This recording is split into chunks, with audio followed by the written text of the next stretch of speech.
Thank you for watching. Mas masarap mga mare kung ganito naman ang gawin nyo sa inihaw na liempo. Nako, napakasarap rin talaga nito at pwedeng-pwede nyo nga rin itong gawing pangpulutan.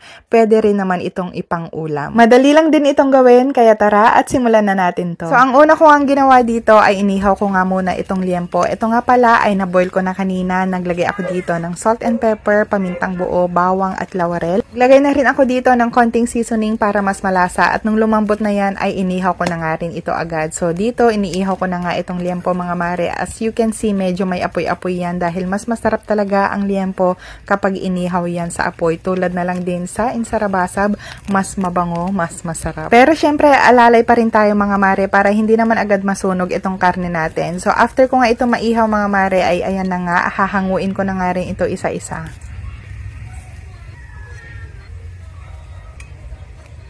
At para naman sa mga ingredients nito mga mare, maglalagay tayo dito ng pipino, sibuyas, kamatis, luya, sili, at syempre ang suka. So dito naman, hiwain na nga natin itong karne natin. So ang hiwa ko dito mga mare, medyo maninipis ng pahaba. So ayan, ganyan lang ang paghiwa ko dyan. At habang hinihiwa ko nga itong liempo mga mare, nako, nakakatakam nga naman talaga dahil sobrang bango ng amoy. Mas masarap kasi talaga kapag inihaw yan sa uling. So anyway, ito na nga, titimplan na natin pala ito mga mare. Naglagay ako dito ng salt at syempre yung suka na galing ng Piddig, Ilocos Norte. Medyo matapang na masarap talaga yan.